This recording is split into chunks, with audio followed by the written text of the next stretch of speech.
The rain came down in sheets that morning, drumming against the windshield of Officer Daniel Hayes' cruiser. It was supposed to be an ordinary patrol shift, one of those quiet Mondays where time stretches like a tired elastic band. But the silence of the city felt heavier than usual. Daniel rubbed his temples, thinking about the argument he'd had with his teenage daughter before leaving for work. She'd accused him of not understanding people anymore, and stormed off before he could even answer. He hadn't realized how much those words would echo later that day. The dispatch crackled to life, slicing to the hum of the wipers. Unit 42, disturbance reported at Maplewood General Hospital parking lot. Possible theft in progress. Daniel grabbed his radio. 42 responding. By the time he reached the hospital, the drizzle had turned to mist. He spotted a black man in scrubs standing beside a sleek silver sedan, arguing with a security guard. The man's voice wasn't loud, but firm, the kind of tone that came from someone used to being in charge. "I told you this is my car," the man said, holding out a key fob. The guard shook his head. "We got a call from the hospital desk. Somebody said you were loitering near the staff lot."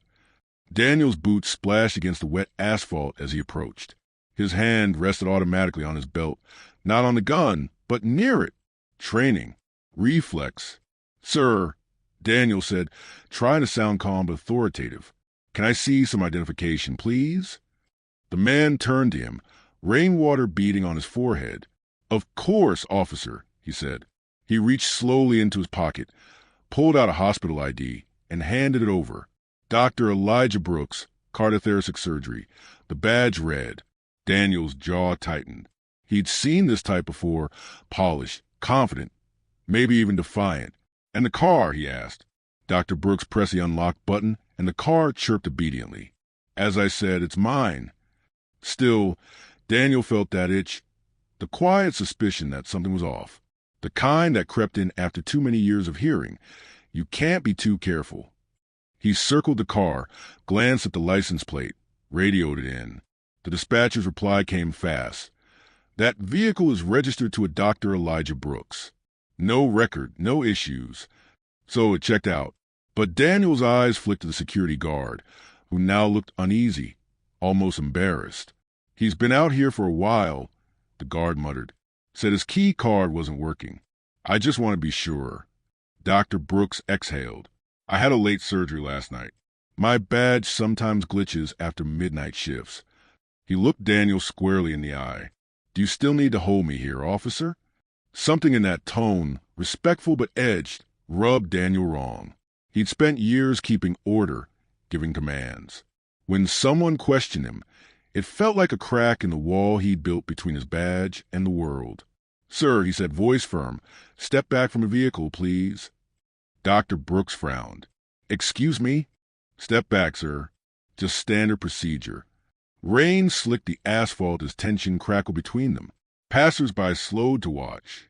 A nurse whispered something to a colleague, both clutching coffee cups as if to anchor themselves in the unfolding drama. Daniel repeated, "Sir, hands where I can see them."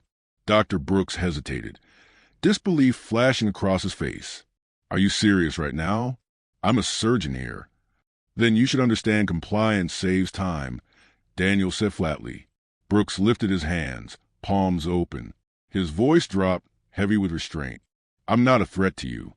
"I didn't say you were," Daniel replied, though his pulse betrayed him.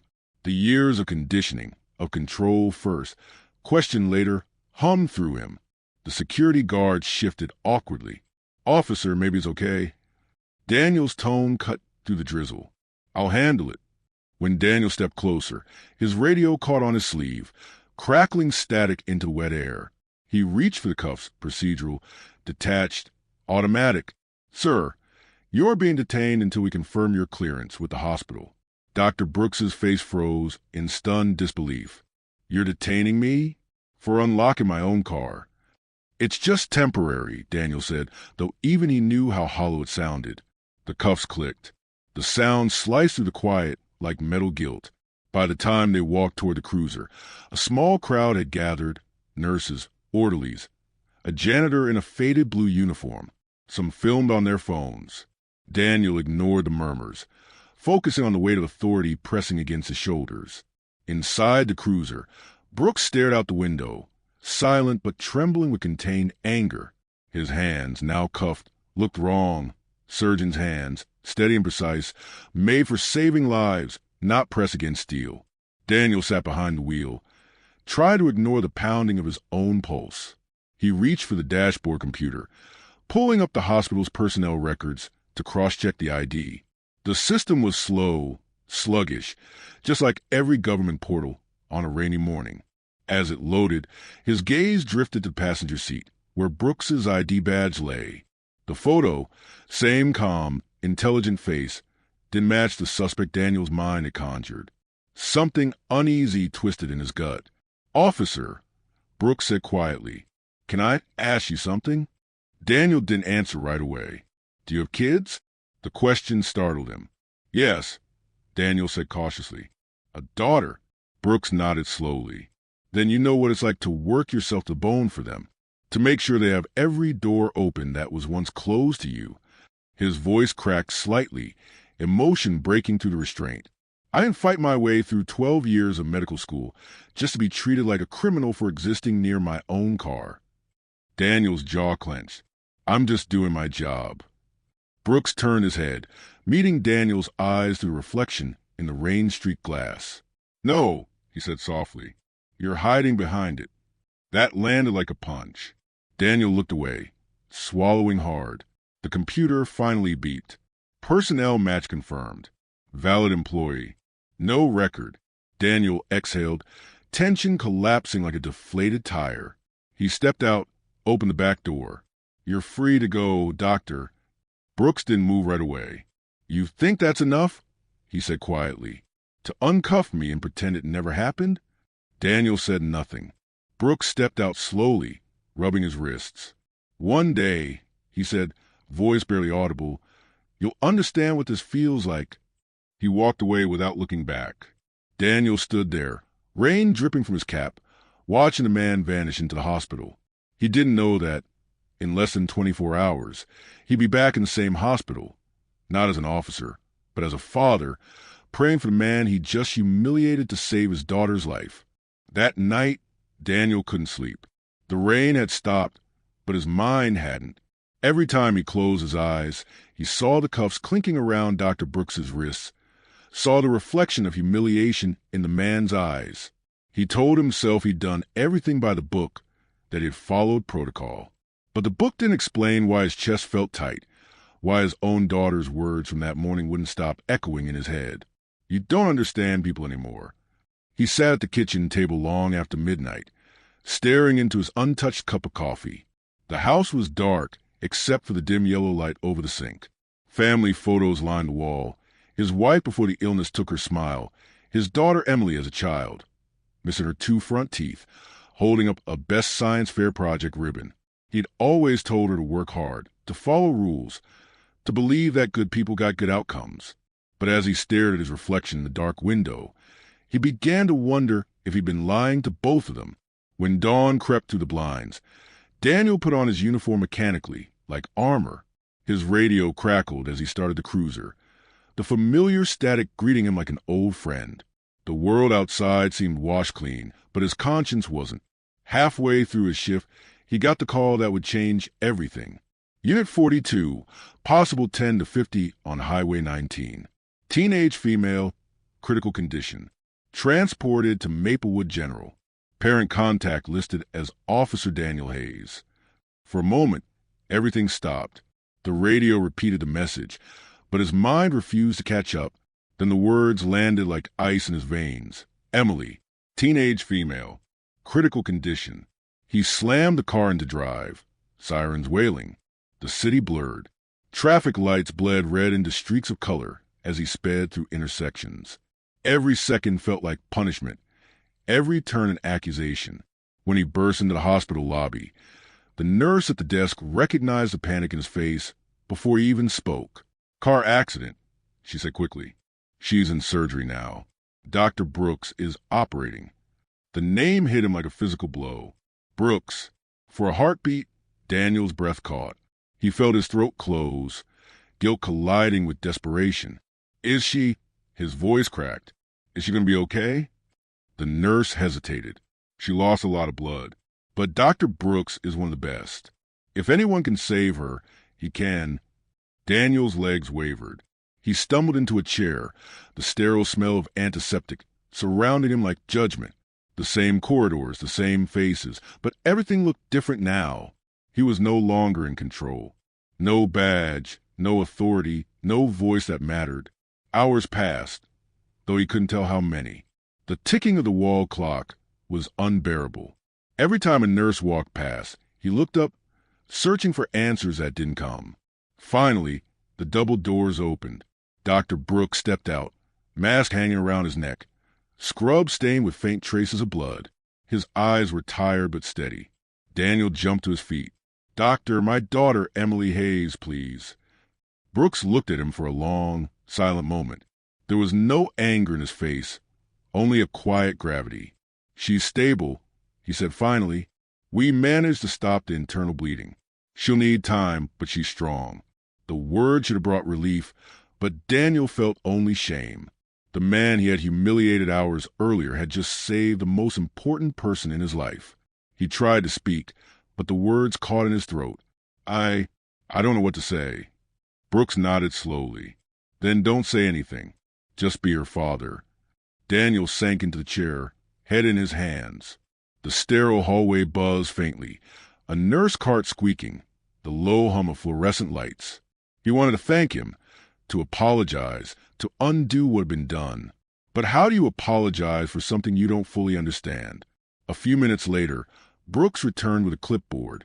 "She'll be in recovery soon," he said. "You can see her when the nurses finish monitoring her vitals." Daniel looked up. "Dr. Brooks, I owe you." Brooks stopped him with a raised hand. "You don't owe me. You owe her. You owe every person who looks at you and expects justice, not judgment." His tone wasn't cruel. It was weary, like someone who had said those words too many times to too many people. He turned to leave, but Daniel's voice caught him mid-step. "Why did you do it? Why help her after what I did?" Brooks paused. For a long moment, he didn't answer. Then quietly he said, "Because when someone's life is on the line, I don't see who they are. I see who they could lose." Daniel watched him walk down the corridor. The man he'd once handcuffed, now carrying a weight far heavier than the steel of those cuffs. He wanted to run after him, to say something meaningful, something human, but all he could do was whisper a thank you that never reached the air. Later, when Emily was wheeled into recovery room, pale but breathing, Daniel took her hand gently. Her skin felt fragile, warm. He traced a line to her wrist, where a small bruise marked where a needle had been inserted. She stirred weakly. "Dad!" "I'm here," he said, forcing his voice steady. "What happened?" "You were in an accident, but you're okay now." Her eyes fluttered open, unfocused but soft. "Was Mom there?" The question punched through him. He swallowed hard. "She was watching over you, sweetheart." Emily smiled faintly, then drifted back into sleep. Daniel sat beside her, watching the rise and fall of her chest. He thought of Brooks in the operating room, steady hands moving to save a stranger's child while carrying the memory of being treated like a criminal. He couldn't sit still. Guilt was a living thing crawling under his skin. He stepped out into the hallway and saw Brooks talking quietly to a nurse near the nurse's station. "Dr. Brooks." Daniel called softly. Brooks turned, the exhaustion in his face visible even through professionalism. Daniel took a hesitant step forward. "Please, I need to apologize properly. What I did, it wasn't just procedure. It was wrong." Brooks studied him for a moment, expression unreadable. "Do you understand why it was wrong?" Daniel nodded. "Because I didn't see you. I only saw what I was trained to look for, not who you were." Brooks's gaze softened, but there was still distance in it. "Understanding isn't enough," he said quietly. "Change is what matters." He glanced toward the patient room window, where Emily slept. "You got a second chance today, Officer Hayes. Most people don't." Daniel followed his gaze, the words sinking like stones into water. "You're right," he said, voice trembling. "I don't deserve it." Brooks looked at him for a long, Heavy moment. Deserving has nothing to do with it. Responsibility does. And with that, he turned and walked down the corridor, leaving Daniel standing under the flickering hospital light, a man stripped of everything except the truth he could no longer ignore. The next few days blurred together in a haze of sleepless nights and quiet hospital corridors. Daniel barely left Emily's side. Machines hummed around her, their soft beeps marking the rhythm of her recovery. He spent hours watching her sleep, each breath a reminder of what it almost lost, and who had given her back to him. When she was finally stable enough to talk, Emily looked at him with that same fierce intelligence that had always made him proud and terrified at once. "Dad," she said softly, "the doctor who saved me, was he black?" Daniel hesitated, unsure how to respond. "Yes," he said finally.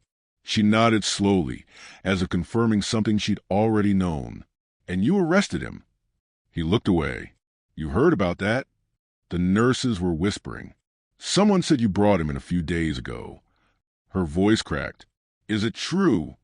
Daniel's throat tightened. "It's true. I made a mistake, Emily." She stared at him for a long moment. "No, Dad. You made a choice." The words hit harder than any reprimand he'd ever received in his life. He tried to explain, to justify, but there was no defense left that didn't sound hollow. He reached for her hand, but she pulled it back gently. "You always taught me that actions matter more than intentions," she said. "So, what are you going to do about it?" Daniel had no answer. That evening, after Emily drifted back to sleep, he stepped outside the hospital into the cold night air. The city lights shimmered off the wet pavement, and the hum of distant traffic felt like static in his ears. He wanted to scream, to the sky, to himself, to whatever gods might still be listening. He drove aimlessly for hours until he found himself parked in front of a small community center he hadn't even realized he was heading toward. The sign above the door read, "Free Medical Clinic, Dr. Marcus Brooks, Founder." Through the window, he saw people waiting in plastic chairs, a mix of exhaustion and gratitude on their faces. Mothers with tired eyes, teenagers with bandaged hands, elderly men leaning on canes. And moving among them, calm and composed, was Dr. Brooks himself. Daniel sat there for a long time, watching the man he'd handcuffed days ago, now tending to forgotten and uninsured as if nothing else in the world mattered. He saw how patients smiled when Brooks spoke to them, how the man's presence seemed to carry light into every corner of that small, underfunded clinic. Finally, Daniel took a breath and got out of the car. His uniform was neatly pressed, but for the first time, he felt small inside it. When he entered the clinic, every conversation seemed to pause. Eyes followed him, cautious and suspicious. Brooks looked up from his paperwork. The calm in his face didn't change. "Officer Hayes," he said evenly. "Here to file another report?" Daniel's voice came out hoarse. "No, doctor. I'm here to fix one." A few of the patients exchanged looks.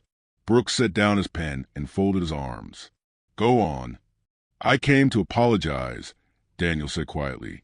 "Not because it's expected, not because people found out, but because I finally understand what I did. I didn't just humiliate a man. I helped feed a system that already sees too many good people as suspects." Brooks studied him for a long moment. "And what you plan to do with that understanding, officer?" Daniel swallowed hard. "I want to help, however I can." The room was silent, except for the faint whir of the ceiling fan. Then Brooks exhaled slowly. "You can start by listening," he said. "Every Thursday night, we hold community forums here. Police don't usually show up." "I'll be here," Daniel said immediately. Brooks raised an eyebrow. "It's not an easy room to walk into, officer. People here have stories you probably don't want to hear." Daniel nodded. "Maybe it's time I hear them anyway." That Thursday, true to his word, he came back out of uniform. The small room was filled with voices that carried years of frustration, fear, and anger. One by one, people stood and spoke about wrongful stops, about searches without cause, about the quiet humiliation of living in constant suspicion. Daniel sat in the back, listening, every word cutting deeper than the last. No one knew who he was at first, and that made it easier to hear the truth. When the meeting ended, Brooks approached him. "So," he said, Still want to come back next week? Daniel nodded. Yes, I think I need to. Over the next few weeks, something shifted. Daniel found himself returning again and again, not as a cop, but as a student. He learned about the clinic's work, about systemic inequalities, about the quiet resilience of people who had every reason to give up but didn't. One night, after the forum, Brooks handed him a folder. We're trying to start a youth mentorship program, he explained. At-risk teens, mostly kids who had run-ins with the law. Maybe you could talk to them, give them a different perspective. Daniel hesitated. I don't know if I'm the right person for that. Brooks gave him a small, knowing smile. Exactly why you might be. The first meeting was awkward. The kids didn't trust him. Why would they? They stared at him with the same skepticism he once gave strangers on the street.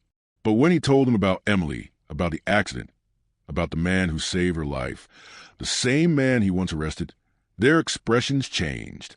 He spoke honestly, without polish. I wore a badge for 20 years, he told them, and I thought that meant I understood justice. But I didn't. I just understood control. Justice isn't about control. It's about connection.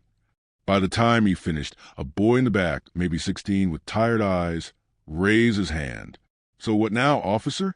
You gonna change the whole system? Daniel gave a faint, tired smile. Maybe not, but I can start with me. Afterward, Brooks approached him outside. You did good in there, he said.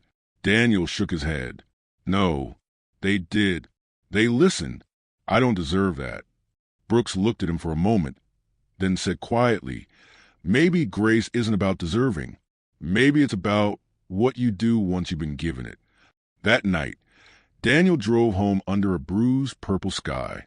He thought of Emily's words, of Brooks's steady voice, of every choice that had brought him to this moment. For the first time in years, he didn't feel like a cop trying to control the world. He felt like a man finally learning how to see it. But fate wasn't done testing him yet, because 2 weeks later, he would face a call that would force him to choose between his badge and everything he'd learned since that night. The radio crackled just after dawn. Daniel was halfway through his morning coffee, staring absently out the window when the dispatcher's voice came through, sharp and urgent. All units. We have an officer down. Shots fired near Roosevelt in 8. Suspect fleeing east on foot. The mug slipped slightly in his hand. Officer down. He was off duty, technically, but instinct took over before thought could. He grabbed his badge, his weapon, his car keys, the world narrowing to the sound of tires on wet asphalt. By the time he arrived, the street was chaos. Yellow tape, flashing lights, the low thrum of voices heavy with adrenaline. He pushed his way through the cluster of uniforms until he saw her, Officer Peterson, his rookie partner from years ago. She was slumped against a patrol car, blood soaking through her vest. Where's the suspect? Daniel demanded. Ran that way, someone shouted, pointing toward the alley that cut to the back of an old industrial block. He drew his weapon and ran, his heartbeat pounding in his ears. The alley stank of oil and rain. Somewhere ahead, a figure darted between dumpsters.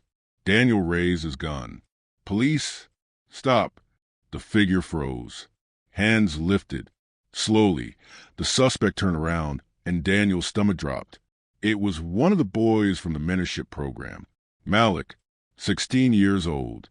The same kid who'd asked him if he planned to change the system. The gun felt suddenly heavier in his hand. Malik's eyes were wide, terrified. I didn't shoot her, he shouted. I swear to God I didn't. Drop what's in your hand. Daniel barked automatically, every muscle tight. Malik looked down, confused, realizing only then that he was holding a cell phone. He dropped it immediately, his hands trembling. Please, man, I didn't do nothing. Daniel's breath came shallow and fast. The radio buzzed in his ear, dispatch calling for backup, but all he could hear was his own heartbeat. He saw flashes of another night, another arrest, another man with his hands up. Get down, Daniel said quietly, lowering his weapon. Just get down. Malik hesitated. You believe me? Daniel's voice cracked. I want to. Seconds later, 2 cruisers screeched into the mouth of the alley. Officers poured out, guns drawn. One of them, young Jumpy, eyes too eager, shouted, "He's got something!" Daniel moved fast. He stepped in front of Malik, arms raised. "Hold your fire. He's unarmed." "Move, Hayes," the young officer yelled. "We got protocol." "Protocol can wait." Daniel snapped. "You shoot this kid, you'll spend the rest of your life wishing you hadn't." For a tense moment, the air was electric. Then, slowly, the other officers lowered their weapons. Malik was cuffed, but gently this time. Daniel stayed by his side the entire walk back to the car, ignoring the stares from his fellow cops. Back at the precinct, the chief called him in. "You interfere with an arrest," the man said flatly. "You obstructed your own unit." "I prevented a mistake," Daniel replied. The chief's eyes narrowed. "You prevented a headline. Don't confuse the two." Daniel's voice hardened. "No, sir. I prevented a tragedy." He walked out before the conversation could continue. Later that night, he went to the clinic. Brooks was there, finishing up paperwork. When Daniel told him what had happened, Brooks just sat in silence for a moment, then said softly, "That boy's been trying to get his life straight. You saved more than one person today, officer." Daniel gave a bitter laugh. "Yeah, but it cost me. They're going to come after me for this." Brooks leaned back, folding his arms. "And what are you going to do?" "Same thing I told those kids," Daniel said. "Start with me." The next morning, he filed a report, his own report, detailing everything he'd seen from the moment Malik was spotted to the near shooting. It wasn't just paperwork. It was testimony. Evidence that someone inside the department was finally willing to tell the truth. When the news broke that week, the department went quiet. Daniel's name wasn't in the article, but everyone knew. Some called him a traitor. Others wouldn't even look him in the eye. But a few, just a few, nodded at him with quiet respect. At home, Emily watched the report on TV. When it ended, she looked at her father. "You did the right thing," she said. He nodded. "Took me long enough." She smiled faintly. "Dr. Brooks would be proud." Daniel didn't respond, but his chest ached with something like gratitude. A few nights later, as he drove home from another mentorship meeting, his phone buzzed. Unknown number. He hesitated, then answered. "Officer Hayes?" The voice was familiar. Calm. Steady. "This is Dr. Brooks." "Doctor," Daniel said, surprised. "Everything all right?" Brooks's tone was measured, but there was something under it, something tight. "No. One of our patients just went missing. A teenage girl. She's diabetic. If she doesn't get her insulin tonight..." "I'm on my way," Daniel said before Brooks could finish. The girl's name was Keisha. 17. She'd been seen leaving the clinic around dusk, upset after a fight with her mother. Now she wasn't answering her phone. The streets around her neighborhood were dark, half the street lights out. Daniel and Brooks split up, calling her name, knocking on doors, checking parks and corners. After an hour, they found her, sitting on a cold bench by the river, tears streaking her face. She was dizzy, pale, disoriented. Brooks immediately knelt beside her, checking her pulse. "She's crashing," he said urgently. "We need glucose now." Daniel ran to the car, grabbed the emergency kit Brooks always kept in his trunk, and sprinted back. He watched as the doctor worked, calm and precise, every movement measured. Within minutes, Keisha's breathing steadied. When she opened her eyes, the first thing she saw was Daniel's face. "You're a cop," she whispered weakly. "Yeah," he said. "But tonight, I'm just someone making sure you get home." Brooks gave him a look, half gratitude, half something deeper. "You're not the same man I met in that parking lot," he said quietly. Daniel glanced up at the sky, where the first light of dawn was breaking. "No," he said, "I'm not." But as the horizon brightened, Daniel couldn't shake the feeling that something else was coming, a test even harder than all the ones before. Because sometimes redemption isn't a moment, it's a lifetime's work. The department was changing slowly, painfully, like an old wound trying to heal. After the Malik incident, an internal review had been launched. Policies were rewritten, training sessions scheduled, and a few higher-ups suddenly decided to retire early. But within the locker rooms and late-night patrols, Resentment still simmered. Daniel could feel it when he walked in each morning. The quiet stares, the whispered conversations that stopped the moment he passed by. He'd been branded, the cop who crossed a line, not by breaking it, but by questioning it. Still, he came in every day. He logged his hours, filed his reports, and did his job the way he wished he'd always done it, fairly, deliberately, humanly. But inside, he knew he wasn't the same man who'd once dragged an innocent doctor into back of his cruiser. He couldn't be. One afternoon, as he sat at his desk finishing paperwork, his captain approached. "Hayes, got a minute?" Daniel looked up, wary. "Sure, Captain." The man shut the door behind him. "The chief's been watching you. You made waves with that report, but you also made some allies. There's talk of moving you to community relations." Daniel raised an eyebrow. "You mean the department's PR cleanup unit?" The captain smirked faintly. "Call it what you want, but you'll have a platform there. You'd work directly with neighborhoods, clinics, schools. You could actually make a difference." For the first time in months, Daniel felt a flicker of something, hope, maybe. "I'll do it," he said.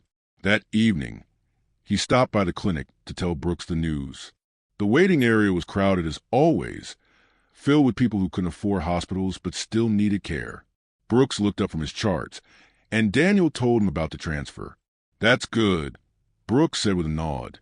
"Maybe you can start changing things from the inside." Daniel smiled faintly. "Maybe, but I'll need help from the outside, too." Brooks arched an eyebrow. Meaning, Daniel said, "I want to build something together, not just talk.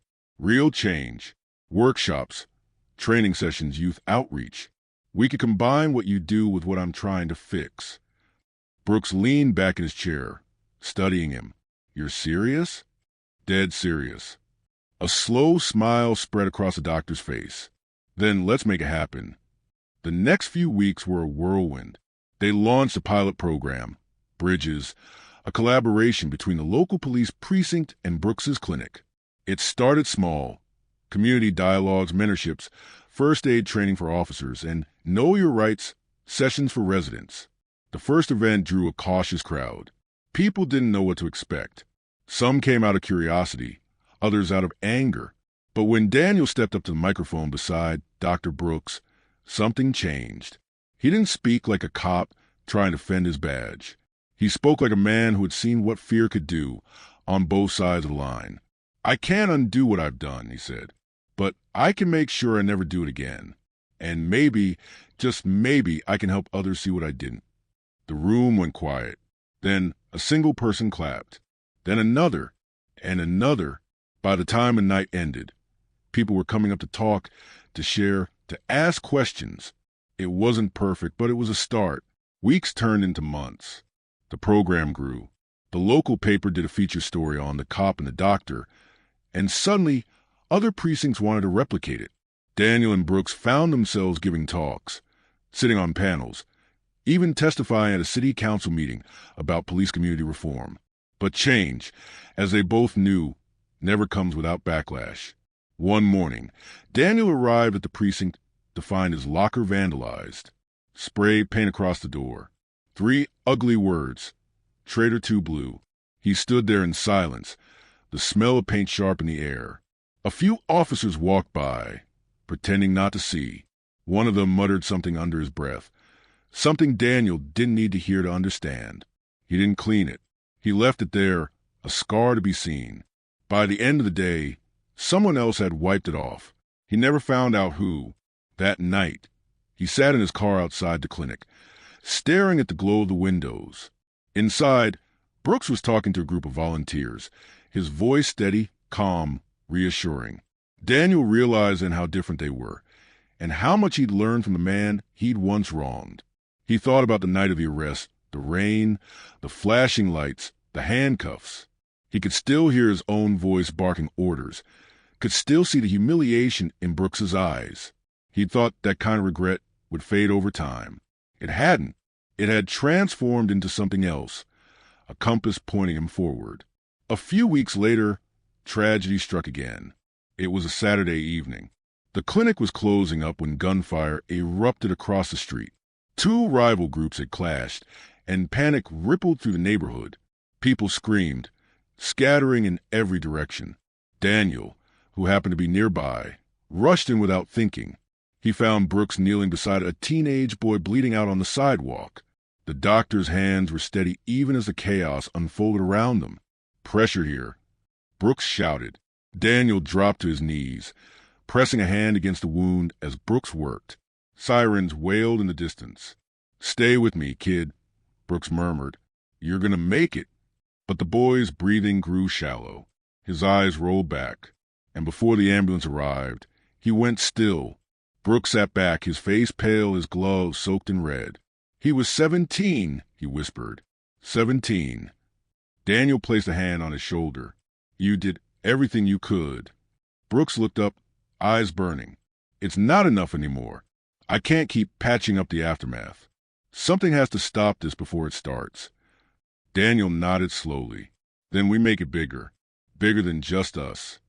That night, as the city lights flickered over Quiet Clinic, the two men made a pact. They would expand bridges citywide.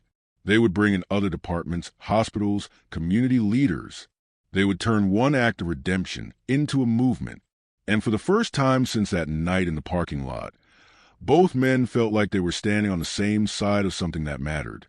But destiny has a cruel sense of timing, because just when everything seemed to be turning toward the light, one phone call would threaten to burn it all down. The call came just after midnight. Daniel was half asleep when his phone buzzed against the nightstand, its vibration slicing through the quiet. He answered instinctively, his voice groggy. "Hayes!" A trembling voice came through the other end. "Officer Hayes, it's Emily." Daniel sat up instantly. "Emily? What's wrong?" "Dad," her voice cracked. "They've arrested Dr. Brooks." For a second, he thought he'd misheard. "What?" "They said it's some kind of fraud charge," she stammered. "But that doesn't make sense. He's not that kind of person." Daniel was already out of bed, grabbing his keys. "Stay where you are. I'll handle it." The drive to precinct felt like a bad dream. Rain streaked across the windshield, and every red light seemed to last forever. When he finally arrived, the sight before him stopped him cold. Dr. Marcus Brooks sat behind the glass partition in holding, hands folded, his expression calm but tired. The same calm Daniel had once mistaken for arrogance. He approached the desk. "What's this about?" The duty officer glanced up, uncomfortable. Detectives from financial crimes brought him in. Claims of misused funds at the clinic. "Misused funds?" Daniel repeated, disbelief hardening his voice. "That clinic barely has enough for gauze and lights." The officer shrugged. "All I know is they got a warrant. Said someone tipped them off." Daniel's gut tightened. This wasn't a coincidence. Not now. Not after the program started making headlines. He walked to the holding area, and Brooks looked up, eyes steady.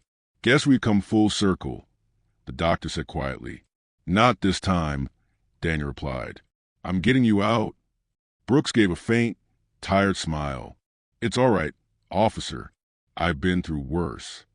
"No, Marcus," Daniel said firmly, dropping the formality. "It's not all right. They're trying to shut you down. They can't stand seeing you and me working together." Brooks didn't argue. He just looked at Daniel for a long moment, then said, "Be careful. The truth has a price." Daniel spent the next 12 hours digging. He went through paperwork, phone records, donation logs. The supposed evidence was laughable. A few mismatched entries, clerical errors that could have been caused by anyone. But when he cross-checked the timestamps on the financial transfers, one detail caught his eye. The IP address from which the falsified entries originated. It traced back to a city terminal, inside the police department. Someone inside had set Brooks up. By the time he returned to the holding area, dawn was breaking. Brooks looked up as Daniel walked in with a stack of printed documents. "You're coming home," Daniel said. Brooks frowned. "You found something?" "Enough to prove this is internal," Daniel said. "Somebody's trying to make you the scapegoat." Before Brooks could respond, the captain entered the room. "Hayes, my office. Now." Daniel followed him in, shutting the door behind them. The captain dropped a folder on the desk. "You've been poking around in restricted files. You want to explain that?" Daniel leaned forward. "You framed an innocent man." The captain's jaw tightened. "Watch your mouth." "You wanted him out of the way," Daniel continued, "because he's making you look bad, because he's building trust where you never could." The older man's expression hardened. "You don't know what you're talking about." Daniel opened the folder, pulling out the IP logs. "I know this terminal," he said, tapping the printout. "It's yours." A silence stretched between them, sharp as glass. Finally, the captain said, "You have no idea what kind of storm you're stirring up, Hayes. You think you're saving the city, but you're just painting a target on your back." Daniel stood up. "Then aim for me. Leave him alone." He left before the man could answer. 2 hours later, the charges against Brooks were dropped. The official statement called it a clerical misunderstanding. But everyone who mattered knew the truth. When Brooks walked out of the station, Daniel was waiting. "Told you I'd get you out," he said. Brooks studied him for a moment. "You went up against your own people." Daniel nodded. "Seemed like the right thing to do." Brooks smiled faintly. "Funny, that's what got me into medicine." The story hit the news that evening. Community doctor wrongly accused, charges dismissed. Cameras captured Brooks outside the clinic, surrounded by patients and volunteers cheering his release. But what the cameras didn't show was Daniel, standing quietly across the street, hands in his pockets, watching. Later that night, Brooks called him over. "You look tired," he said, offering a cup of coffee. Daniel chuckled. "You could say that." Brooks took a sip, then said softly, "You know they'll come after you next, right? Whoever pulled this, they won't stop." Daniel met his gaze. "Let them. I'm done being quiet." For a long moment, neither man spoke. The city buzzed softly outside, the hum of cars, distant sirens, the world still spinning. Brooks broke the silence first. "When I first saw you that night, I thought you were just another cop trying to make a name for himself." Daniel smiled faintly. "And now, Brooks said, I think maybe you were meant to arrest me. Maybe that was the only way we'd ever meet." Daniel laughed under his breath. "If that's fate, it's got a dark sense of humor." Brooks shrugged. "Maybe redemption always starts with pain." Daniel looked out the window, the city lights reflecting in his tired eyes. "Then I guess we're both still healing." The rain started again, soft and steady, washing the streets clean. But as the drops streaked down the glass, Daniel couldn't help but wonder if peace was ever truly possible, or if every act of redemption simply invites the next trial. He didn't have the answer yet, but for the first time, he was willing to keep looking, and that, he realized, was enough to keep going. 3 weeks later, the air around the city felt different. Something subtle had shifted, something both fragile and powerful. The clinic, once threatened with closure, was now overflowing with patients, volunteers, and donations from people who'd seen the news and wanted to help. Freedom Care, as it was renamed, became more than a medical center. It became a symbol. And yet, for Daniel, the glow of victory was dimmed by unease. His captain hadn't spoken to him since that confrontation, but the silence wasn't comfort, it was warning. Paperwork disappeared from his desk. Anonymous calls came to his phone at night. Once, he noticed the same black sedan parked across from his apartment for 3 nights in a row. He knew the system didn't forgive those who broke ranks. Still, he couldn't bring himself to regret it. Every Friday, Emily volunteered at the clinic, helping patients fill out forms and distributing care packages. She and Brooks had become inseparable in their mission to make care accessible for all. Watching her work beside the man he once wrongfully handcuffed filled Daniel with strange pride and a sharper guilt. One evening, after a long patrol, he drove to the clinic. The building glowed under the streetlights, laughter and music spilling faintly from inside. He hesitated before entering, feeling out of place in his uniform. But Brooks spotted him through the window and waved. Inside, the scent of antiseptic mixed with coffee. Volunteers sorted supplies, and a child in a wheelchair practiced rolling down a short ramp, cheered on by others. The atmosphere was light, something Daniel hadn't felt in years. "You look like you could use a seat," Brooks said, handing him a cup of tea. Daniel took it with a small nod. You've built something real here. We've built it, Brooks corrected. The city just needed to see what was possible. They stood side by side, watching Emily help an elderly woman through paperwork. She's good with people, Brooks said. She gets that from her mother, Daniel replied, smiling faintly. I just taught her how to survive. Brooks glanced at him. Surviving isn't enough anymore, officer. We have to start living for something. Daniel didn't answer. He just watched his daughter laugh with the patients, her face open and bright in a way he hadn't seen since she was a child. A knock on the door broke the calm. A courier stood there, holding a large envelope marked Official Notice. Brooks signed for it, curiosity furrowing his brow. He opened it, scanned the document, and froze. What is it? Daniel asked. They're shutting us down, Brooks said quietly. Daniel's jaw tightened. On what grounds? Building code violations, Brooks read aloud, his voice dripping disbelief. They're claiming the structure isn't up to safety standards. Daniel snatched the papers and skimmed them. It was nonsense. A bureaucratic ambush. The clinic's inspections had passed barely 2 months ago. This came from the city council. Brooks said, and guess who sits on the committee that approves medical zoning? Daniel didn't need to guess. Your captain. Brooks nodded grimly. They couldn't get me on charges, so now they're going after the walls around me. Daniel's mind spun. He wanted to storm into the precinct, slam the papers on the desk, and shout the truth, but that would only give them what they wanted, chaos. Instead, he took a deep breath and said, Let's not fight this their way. Brooks studied him. You have an idea? Daniel's eyes hardened. Yeah, we show the world what they're trying to destroy. The next day, Daniel called in sick. He spent the morning with Brooks, recording the stories of patients whose lives had changed because of the clinic, veterans who could finally afford treatment, children who'd survived chronic illnesses, mothers who'd found hope after loss. Every interview ended with the same message. This place saved me. Emily edited the clips into a short film, pairing them with soft piano music. They uploaded it to social media under the title, The Clinic They Want to Close. Within 24 hours, it had over 1 million views. People began to gather outside the building, students, teachers, nurses, even fellow officers who'd grown tired of watching injustice from the sidelines. News cameras arrived. Reporters asked questions city officials weren't ready to answer. And when one journalist cornered the police captain for comment, his thinly veiled disdain only fanned the flames. If a structure fails code, it fails. Emotion doesn't change engineering. The clip went viral within hours, and so did the outrage.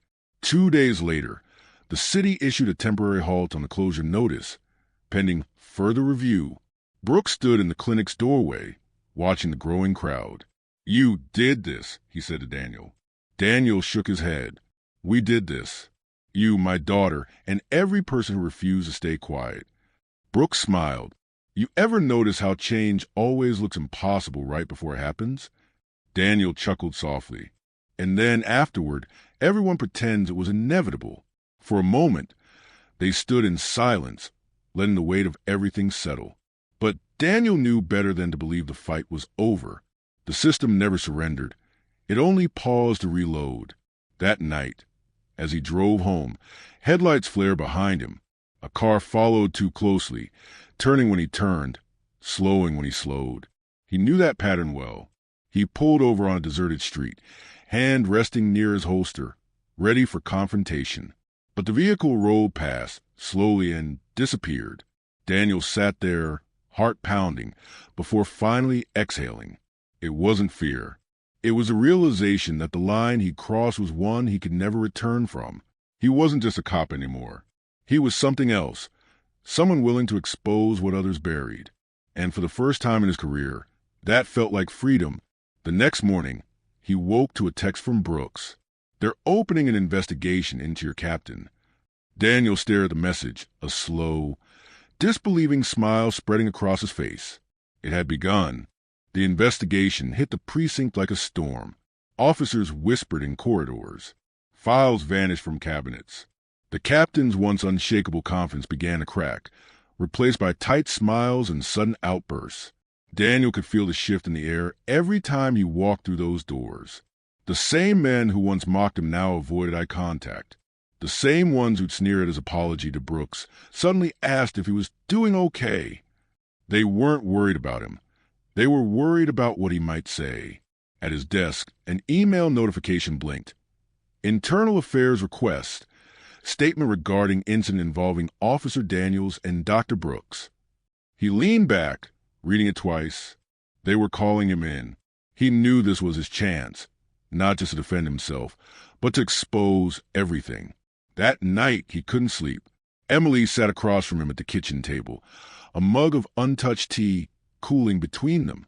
"Are you sure you want to do this, Dad?" He looked up. "If I don't, they'll bury Brooks and the truth under paperwork and lies. Someone has to say what really happened." She reached across the table, touching his hand. "Then say it loud enough that they can't silence you." The next morning, Daniel walked into Internal Affairs with a folder tucked under his arm, copies of body cam footage, alter reports, and statements from other officers who'd quietly come forward. The interview room smelled of stale coffee and tension. Across the table sat two investigators, their expressions neutral but curious. "Officer Daniels," one began, "we're reviewing an incident involving Dr. Elijah Brooks and an alleged misconduct case by Captain Hensley. We understand you were present." Daniel met their gaze evenly. "Present? I was the one who arrested him." A pause. "And you're here to revise your statement?" "No," he said calmly. "I'm here to tell the truth this time." He placed the folder on the table and began. Every word felt like unshackling a chain, the racial bias that had driven the arrest, the threats from his captain, the falsified paperwork. He spoke of the clinic, the community, and his own awakening to what his badge had come to represent. When he was done, the room was silent. One investigator finally said, "Officer Daniels, you understand what this means for your career?" Daniel nodded. "My career doesn't matter as much as what's right." They exchanged a look and closed the file. "We'll be in touch." Outside, the winter air stung his face. He didn't feel free, just lighter, like someone who had finally stopped lying to himself. Meanwhile, at the clinic, Brooks was preparing for another storm. A local journalist had contacted him, wanted to run a feature titled "From Handcuffs to Healing," the doctor who changed the city. Brooks wasn't sure if he should agree. The attention had already made him a target for hate mail and online threats. But when Emily insisted that the story could save the clinic permanently, he agreed. The article went live on a Sunday morning. It told everything: the wrongful arrest, the clinic's revival, and the friendship that formed between the doctor and the cop who once chained him. The headlines spread like wildfire, and soon national media picked it up. Within days, donations poured in from around the country. Medical students offered to volunteer. Architects offered pro bono help to fix code violations. Freedom Care was no longer under threat. It was expanding.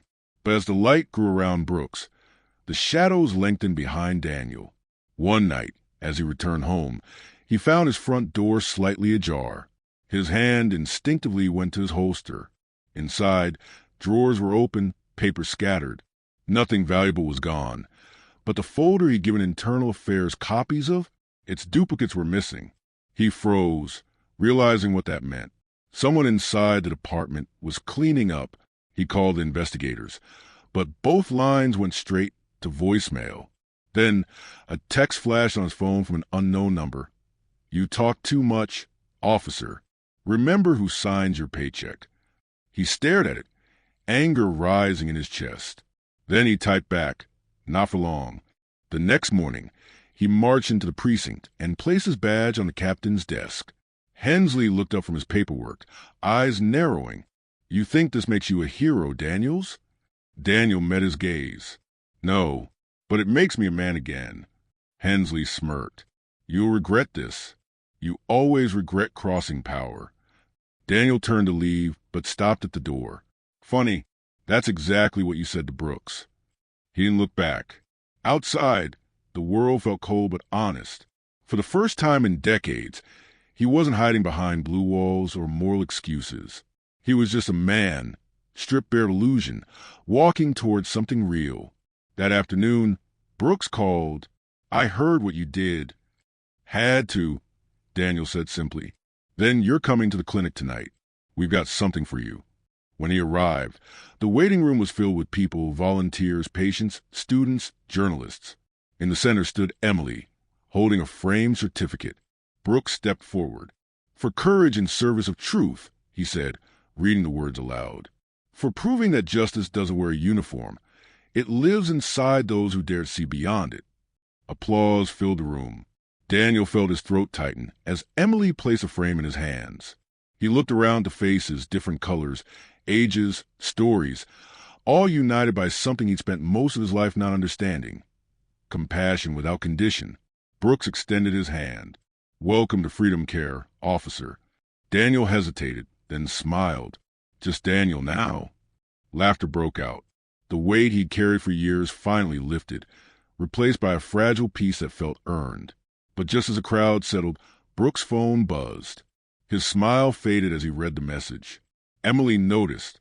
"What's wrong?" Brooks looked up slowly, voice trembling. "The captain, he's been found dead." The room went silent.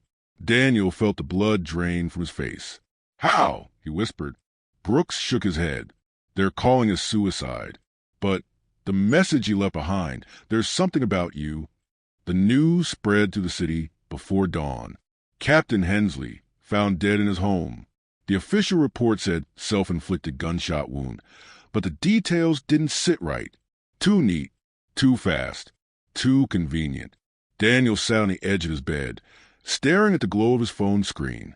A message had come through just an hour before reports broke.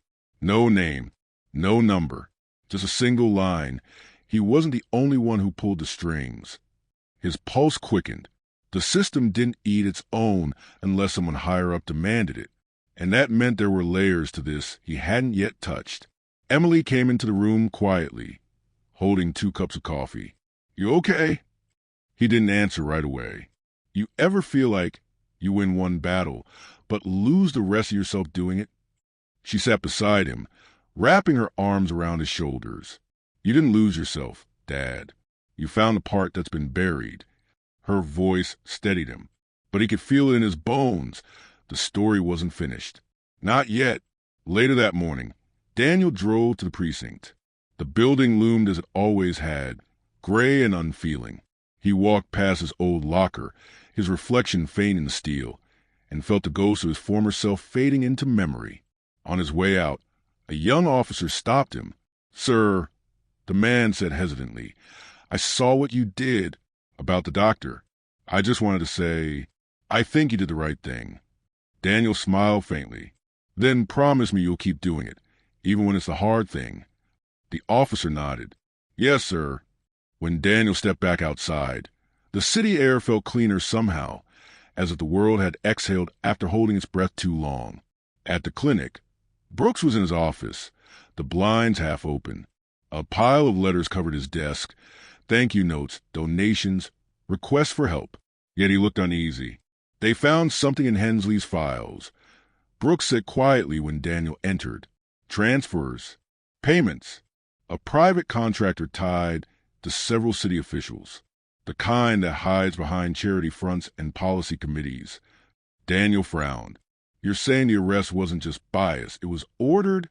Brooks nodded slowly. "They were trying to make me an example.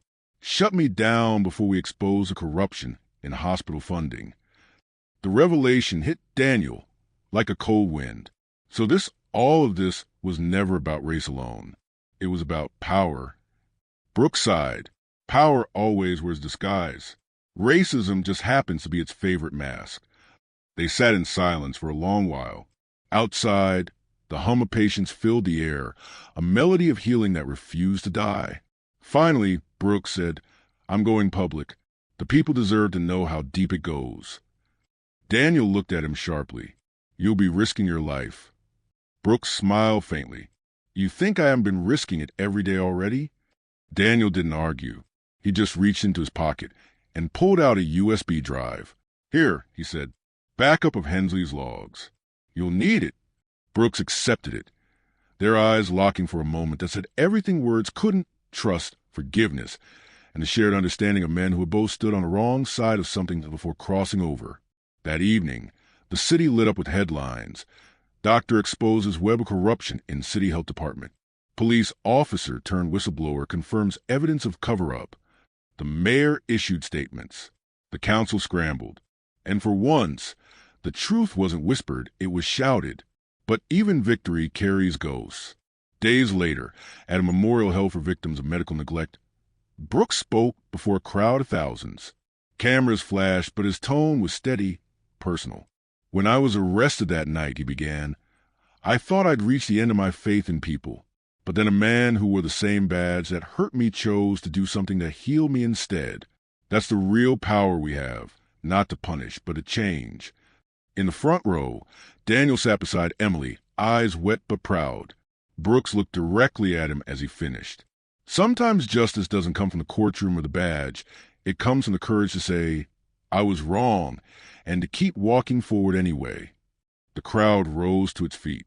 The applause was thunderous, but Daniel barely heard it. He was lost in a thought that felt more like a prayer. Later that night, the two men stood outside the clinic. The city skyline burned orange under the setting sun. Brooks broke the silence first. "You ever wonder why things had to happen the way they did?" Daniel shrugged. "Maybe because stories like ours aren't just meant to be lived. They're meant to be told." Brooks smiled. "Then promise me one thing, Daniel." "What's that?" "When someone hears a story, they don't just say, 'That's sad,' or 'That's inspiring.' They say, 'That's me,' because that's how the world changes, one mirror at a time." Daniel nodded slowly, the truth of it sinking deep. "You have my word." They shook hands under the fading light. Two men who had met on opposite sides of a tragedy, now bound by redemption. As Daniel walked to his car, he looked back one last time at the glowing windows of Freedom Care. Inside, volunteers moved like quiet angels, tending to the sick, comforting the lonely, building something that could outlast pain. He thought of Hensley, of all the names and faces lost to fear and pride, and whispered to the night, "May we all find our better selves before it's too late." The city lights blinked in reply, indifferent yet alive, like a heartbeat that refused to stop. And somewhere deep inside the hum of that city, a story that began with wrongful arrest had transformed into something no badge, no hate, and no silence could ever erase. Because justice, when it finally comes, doesn't always knock. It walks in quietly, takes off its shoes, and stays.